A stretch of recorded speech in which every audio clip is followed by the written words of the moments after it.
great-grandfather, William Josiah, had come here with two brothers in to do logging and to avoid the Civil War, I'll be honest. But one of us got killed in the Civil War. It was their father. And so they said, no, this is not our war and we are not doing this. And so we came back to Florida. So he was sort of the central person, getting this school going, helping them to get educated. And we don't even want to ask where the money came to get them educated, but his sons were able to get some education.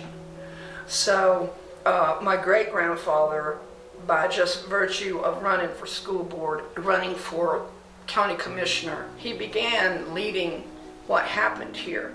I will tell you that that was a struggle for him.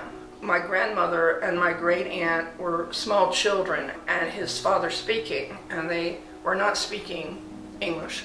And they were warned that they were hiding behind French doors. And they found him there and said, "You must never tell who we are." And they were both beat, so that they would remember that if they told who they were, we were going to be removed from here. So for my grandmother, when she was about 86 years old, an anthropologist wanted to talk to her, and I finally sat down with her. She had helped raise me. And I said, "You need to tell them about your life here." And on her paper, it says, "I guess it's all right. It's been long enough." So it was a very guarded existence. And I think the reason that I know the things I know is because with my father passing, I had so many influences from the elders taking care of me and sort of nurturing me and watching out for me and making sure I went to college and making sure I knew the difference between what was right, what was wrong, what was expected of me, what was the difference about having responsibilities and meeting those responsibilities. You know, with us, we were poor. We didn't know we were poor. Yeah, we wore each other's clothes. We had hand-me-downs. We, didn't have a lot of money. But I was raised to understand that our word is our bond, and that when you were given a task or a responsibility, you remembered that task. So when the last chair, by this time we had moved more towards an election of officers, when he became in charge, I received a call from my great aunt in Maryland that said, "You need to come home now. It's time."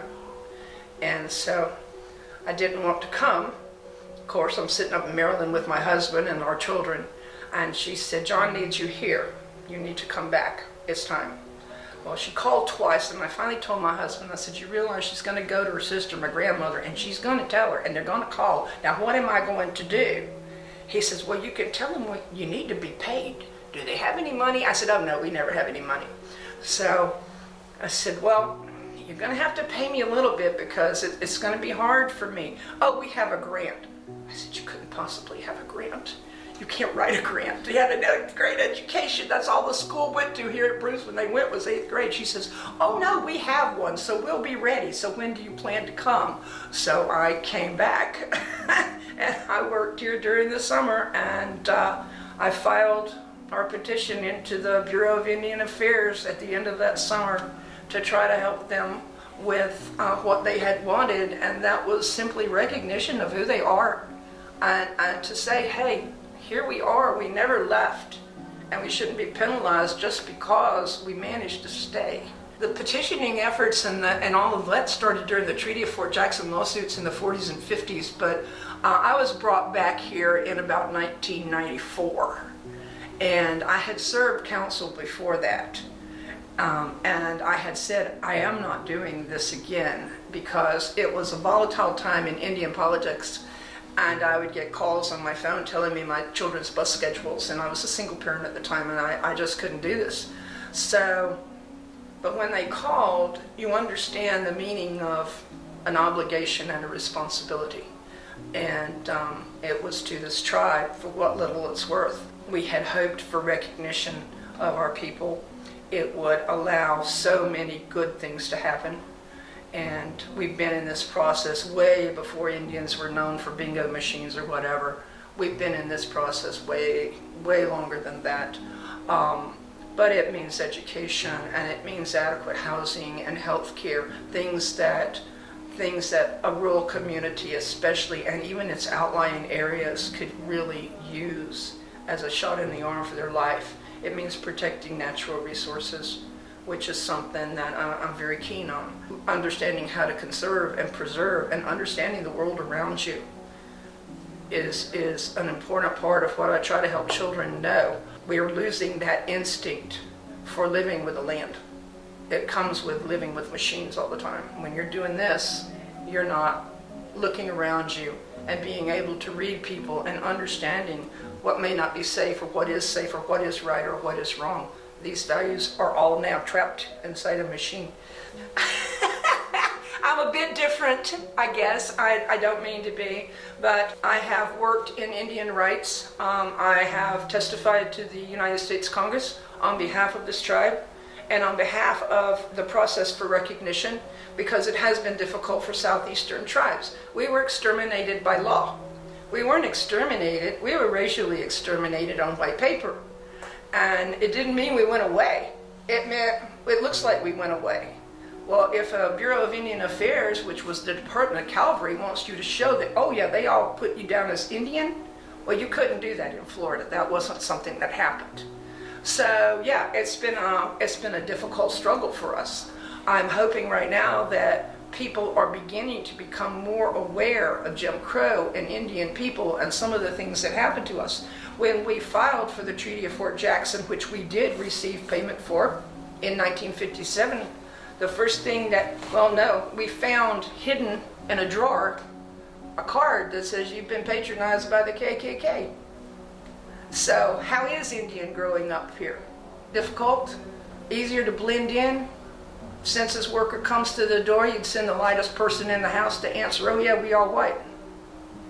Not because it was what you are, but because that was the choice you had. So that was what it was like. It was what it was like in my grandmother's time.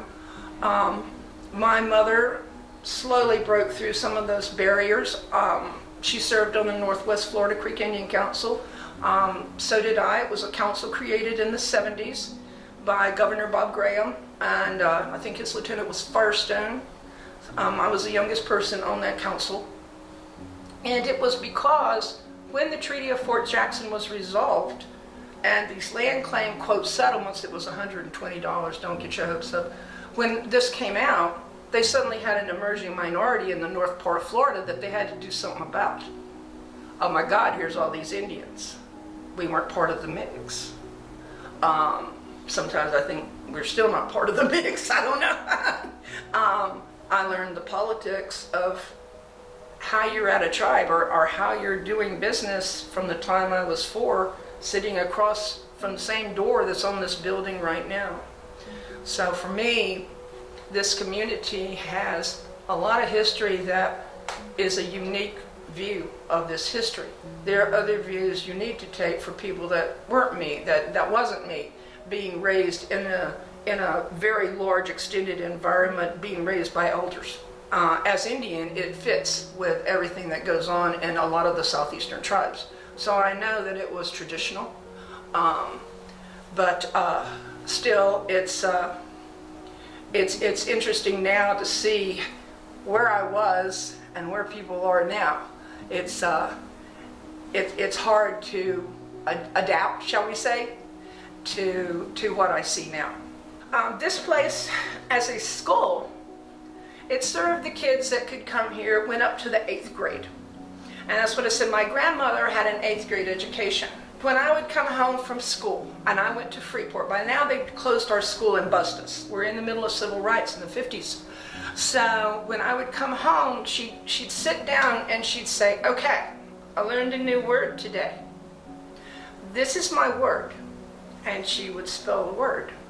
And she said, now this word can be 2 things.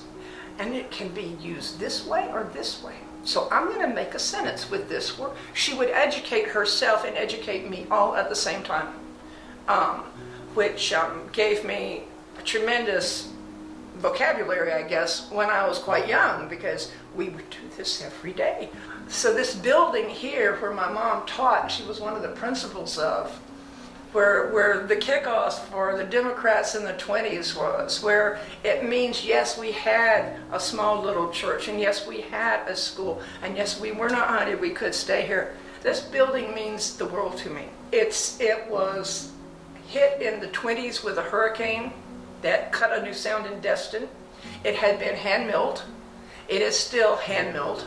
It came from the Choctawhatchee River, and we worked with the CCC program to protect and expand this building, because by now logging was very, very big in this area, and there were families coming in to log, and so it became a 3-room schoolhouse.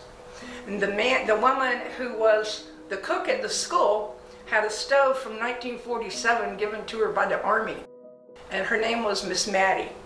And Miss Maddie was also the midwife for the community, so most of my mom's generation was a part of Miss Maddie helping them be born. And my great-grandfather, had studied enough to be a sort of a lawyer, so he would do birth certificates with Miss Maddie so that at least we were legal, because a lot of the old people were not, that were further away from Bruce. This building to me is something that is historic to this county. I have the school rolls going back to, Pine Level School. Some people called it Pine Log. I have the school records. I have voting records. This place has become a repository for our history that I'm afraid is going to disappear. The women were given the building for $10 when they shut the school down. Grandpa Joe, my great-grandfather, was a county commissioner at the time, so they sold the women the building and the land around it for $10, which was the same as the bounty that had been placed on us in Florida in 1853. We were $10 a head, dead or alive. So the building was sold for $10, and as the women got older and I had come back home, they said, we want to give it back to the tribe. So the tribe got the building for $10. You can't have the building now for $10. We've learned. No, but what I want it to be is a place for families to bring children to understand a way of life that is disappearing. And I'm working very hard to protect our art and our crafts, and not only our arts and crafts, but the world that was around us, the small communities around us, what made us be able to survive here. There are many things that children have never seen. I want this to be an interactive place where you learn good history and you learn good lessons. Our tribe printed a book about 2 years ago, thanks to Impact 100, a women's group down in the south end of the county. And it's a book on our traditional stories. But what it teaches you is why you shouldn't envy, and why it's bad to gang up on something and hurt it, and how you feel when you've done something like that. These are life lessons, and they're just told through the stories of animals, to where small children in the first grade can read those. It was some of our traditional stories. We have saved those. We've saved our traditional arts and crafts. We still can sing in our language, and know the men do the singing, so I don't have to sing for you. Thank God, you are really relieved by that. But we have a lot of our stories and songs, and we still have our traditions. And over the years, we've collected documents going back. When you're working with the Bureau, you have to go back to the beginning. So our records date back in this building to the 1700s. And I'm hoping that as a repository and as a museum, it will be something that in the future Walton County will cherish and understand. Look, this is a glimpse of something you've never seen before and didn't understand. With our cemeteries, you know our cemeteries because they have shells on the graves, and they have wooden markers out of cypress. They're diamonds and they're circles. They're diamonds because the man who came in here, and they called him Diamond Joe, but he was a medicine person. A diamond is a symbol of a medicine group. And the circles represent the women. They're the Eastern Star, and the early morning star. And lately our cemeteries are vandalized. I would like people, if they find things, tell us. We're not going to get you in trouble. If anything, we'll protect it and help you know how to protect what you have on your property. That's what our purpose is. a lot of times when I see things being leveled, we know what's under there. We know what was there. And it's our hope that with this tape and with this museum, we start becoming a good archaeological and historical repository for Walton County.